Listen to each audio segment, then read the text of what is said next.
안녕하세요. 봉쇼 벨기에에서 온 주연입니다. 오늘은 복치와 덕이 가득한 방, 복덕방 주인으로 나왔습니다. 반갑습니다. 네, 오늘은 우리 다 많이 궁금해하는 복지에 대해서 알아보기 위해서 전문가 두 분 모셨는데요. 인사해볼까요? 안녕하세요. 네, 안녕하세요. 네, 소개 한번 부탁드리겠습니다. 네, 안녕하세요. 저는 서울시 복지재단 사회적 고립가구 지원센터에서 일하고 있는 백명희라고 합니다. 서울시 복지재단의 고인물 장애인 전환 지원팀에서 일하고 있는 신민정이라고 합니다. 만나서 반갑습니다. 반갑습니다. 정말 딱 보니까 벌써부터 엄청 중요한 일 하고 계신 두 분이시구나 라고 엄청 의미 있는 일 하고 계신 두 분이시구나 라고 생각 들었고요. 저는 이제 뭐 복지 가끔씩 받긴 하지만 자세하게 모르기 때문에 오늘 우리 모두 다 배울 수 있는 시간 될 것 같아서 정말 의미 깊은 그런 시간 될 것 같습니다. 네, 바로 복지 생각하면은 솔직히 약간 좀 사각지대에 있는 그런 취약계층에 대한 생각 먼저 떠오르는 것 같은데요. 한국도 혹시나 그런 도움이 많이 필요한 상황인가요? 예전에 비해서는 사실 많이 좋아진 상황이고요. 그만큼 정부의 지원이나 공적인 차원의 지원이 많이 확대됐어요. 이슈화되는 거는 외로움, 고립 이런 것들이 좀 많이 이슈화가 되고 있는 것 같아요. 그래서 누군가는 21세기는 외로움의 세기다. 맞아요. 그런 얘기 많이 하죠. 네. 개인적인 고립이 아니라 이제 네. 사회적 고립인 경우는 본인이 어려움이 닥쳤을 때 연락하거나 도움을 요청할 만한 사람이 있으면 괜찮은데, 그러니까 줄리아는 지금 한국에 계시지만 도움을 요청할 만한 분들이 계시잖아요. 다행히 있습니다. 네네네네. 있는 것 같아요. 네. 있겠죠?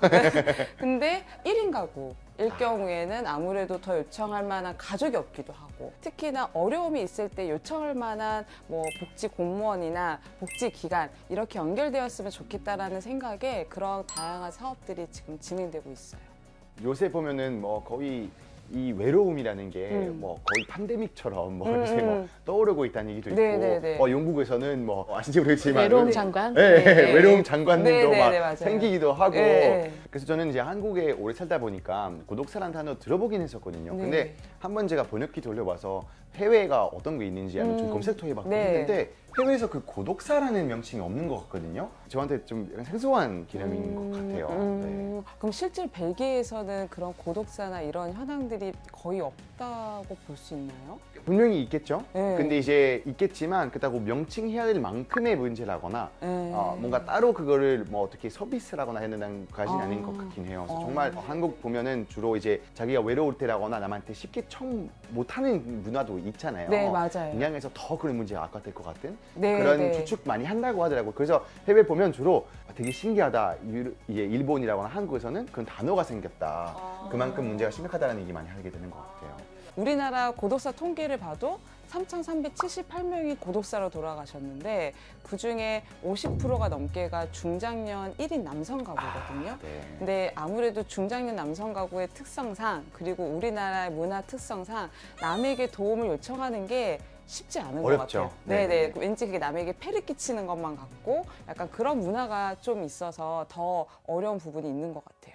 그러면 주로 어떤 활동 하시는지 혹시 몇 가지? 저희 사회적 고립가구 지원센터에서는 스마트 돌봄 체계라고 해서 어려움 가운데 있으신 분들, 또 1인 가구 분들, 건강이 안 좋으신 분들, 이런 분들에게 스마트 플러그나 이런 것들을 꽂고 이분들이 잘 지내고 계신가 이렇게 안부 확인을 하기도 하고, 실제로 어려움이 있을 때는 출동해서 확인하기도 하고 그렇게 지내고 있습니다. 네, 근데 정말 급격하게 고령화 시대로 지금 딱 접어들었던 이제 대한민국은 아무래도 그 고독사 문제 앞으로 더 심각하게 많은 관심이 될 수밖에 없을 것 같긴 한데, 근데 이제 애초부터 예방하는 게 그쵸. 가장 좋은 방법 맞아요. 아닐까라는 생각하는데, 우리 막는 거 좋지만 네. 그래서 우리가 좀 평상시에 예방할 수 있는 혹시 어떤 일상에서 할 수 있는 것도 아니면 뭐 정책적으로 아니면 뭐 할 수 있는 게 있을까요? 네.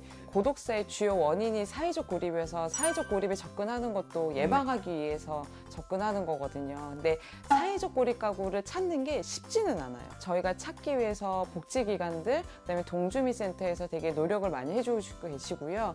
특히 이 사회적 고립 가구 분들의 즈무들이 있어요. 뭐 예를 들어 뭐 그런 세금 고지서 같은 게 쌓인다든지, 우편물이 쌓인다든지, 그다음에 드나드는 흔적이 없다든지, 이런 흔적들을 보고 복지기관에서 찾기도 하고, 또 이런 분들을 관심 가져주시는 주민분들이 계세요. 내 이웃이 어떻게 지내나 이런 걸 관심 가져주시는 분들에게 또 도움을 요청해서 같이 찾아보죠 라기도 하고, 동네 병원, 내과, 뭐 그다음에 약국, 슈퍼마켓 이런 데서도 이제 고립가구 분들을 찾을 수 있는 여러 가지 루트가 있다 보니까 그분들 통해서 찾기도 하고 지역사회 안에서 다양한 방면으로 저희가 그걸 촘촘한 연결이라고 하거든요. 네네. 최대한 촘촘한 연결되어서 그물망처럼 이분들을 찾아낼 수 있도록 어떻게 보면 그런 부분들이 바로 예방하는 차원의 접근이 아닐까 싶어요. 네.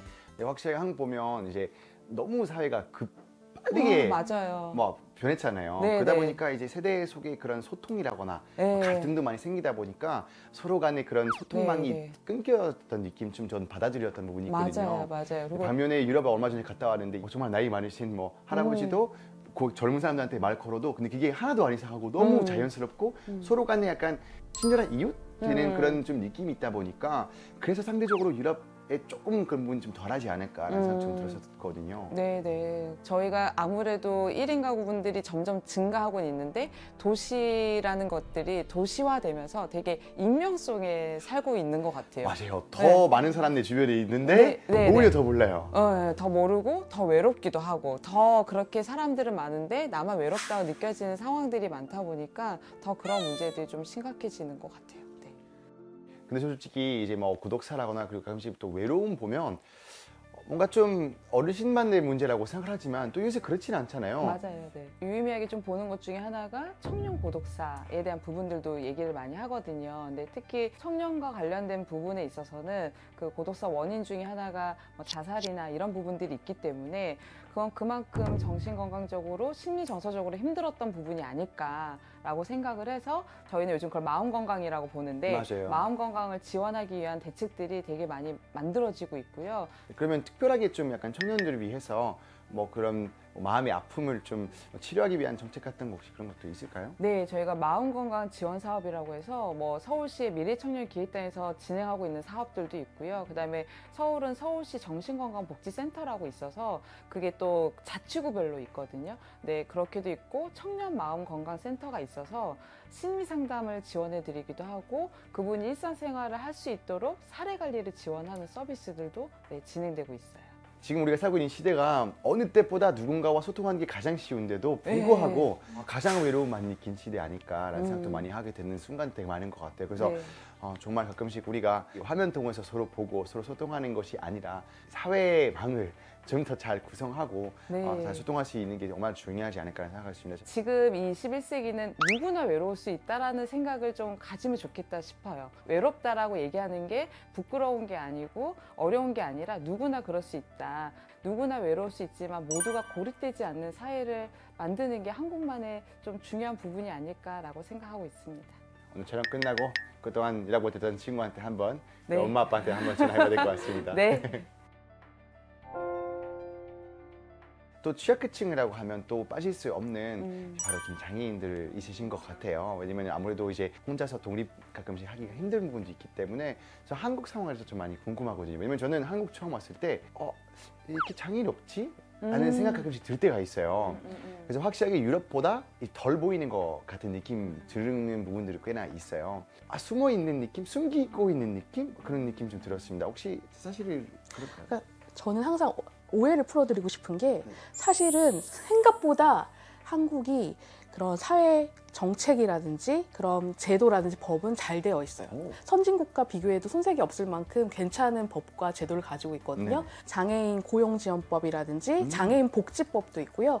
그리고 해외에 거의 없는 사례인데 장애인 차별금지법이라는 아예 차별을 하지 못하게끔 하는 정책적으로 정해준 법도 있어요. 거기에 비해서 사회적인 시선이라든지 배려는 그 속도를 조금 못 따라가는 게 사실인 것 같아서 좀 아쉽긴 합니다. 그런 법까지 솔직히 있는지 좀 몰랐어요. 그래서 네네. 일단 들어보니까 굉장히 반가웠죠. 왜냐면 일단은 정책이라도 있으면 그래도 다음에 더 발전할 수 있다는 기반이 되는 거니까.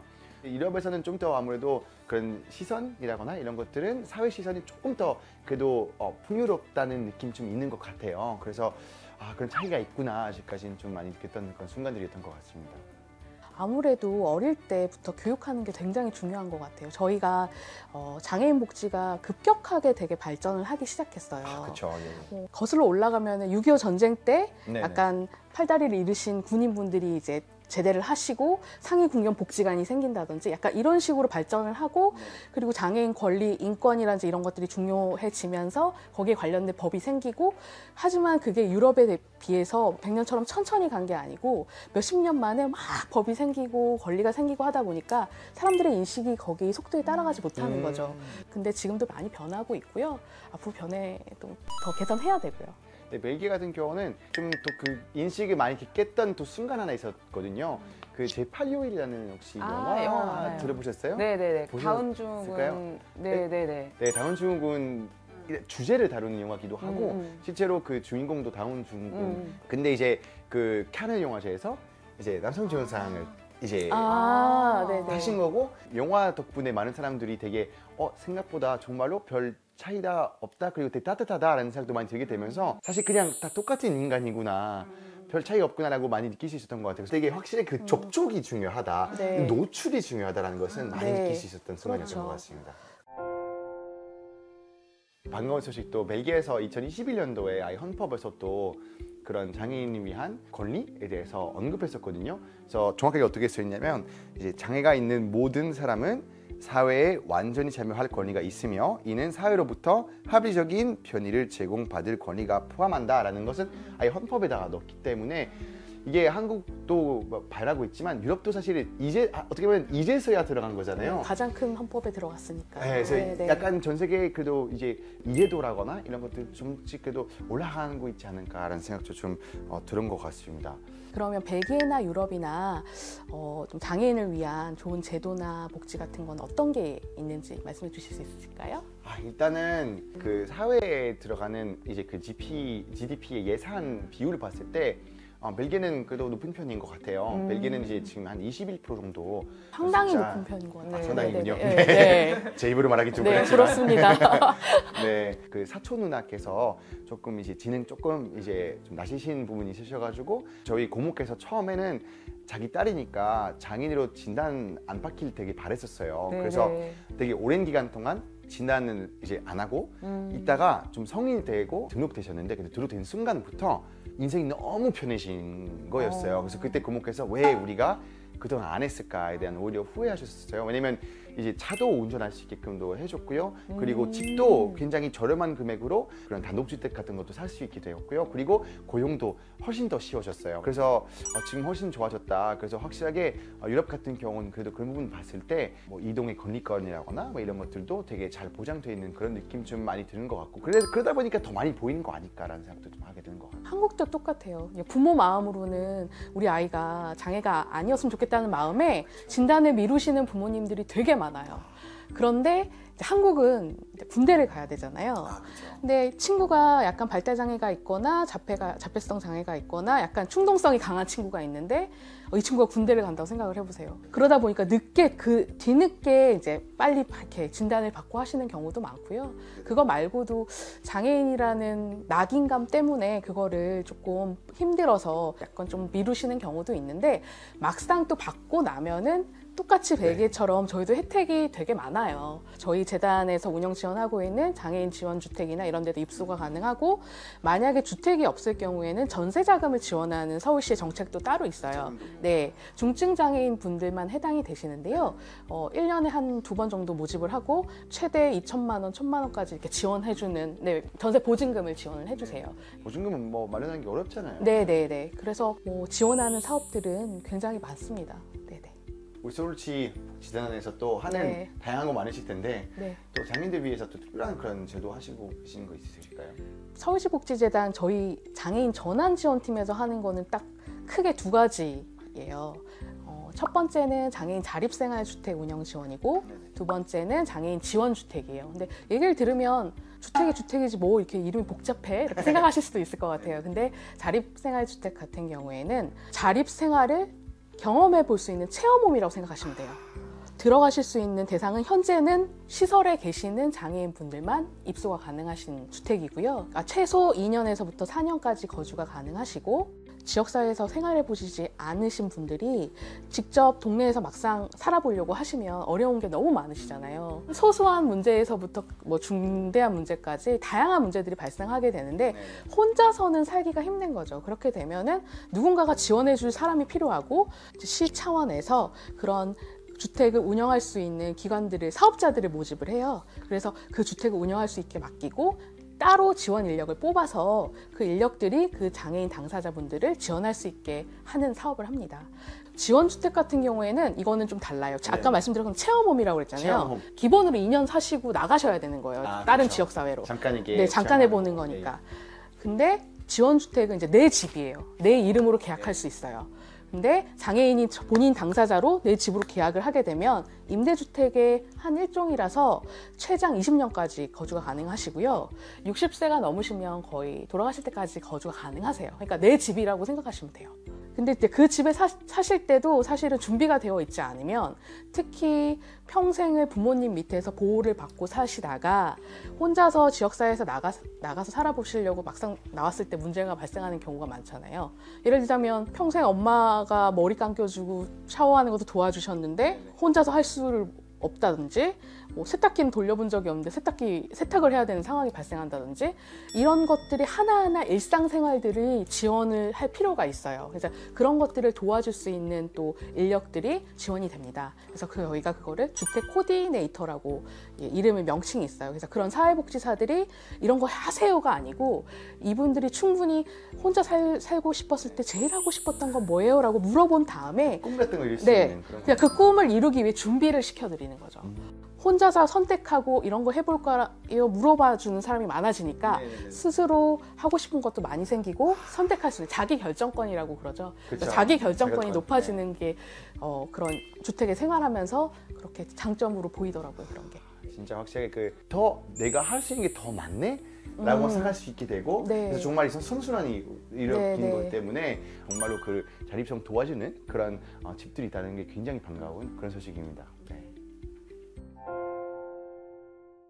자, 오늘 이렇게 전문가 두 분 모셔서 장애인, 취약계층, 그리고 또 이제 고립 문제에 대해서 얘기 많이 나눠봤는데요. 느꼈던 게 하나가 바로 그런 정책, 제도 너무나 중요한 부분이긴 하지만, 그것보다 바로 오늘처럼 이야기하고 서로 좀 공감하고 배울 수 있는 그런 시간 더 많이 있어야 된다라는 생각 좀 들게 되면서 우리 관심 얼마나 중요한지에 대해서 다시 한번 돌아볼 수 있었던 그런 순간이었던 것 같습니다. 서울시 복지재단과 함께 준비했던 그 시간이 여러분들에게 유익한 시간 되었길 바라면서 저희가 인사해볼까요? 네. 감사합니다. 감사합니다.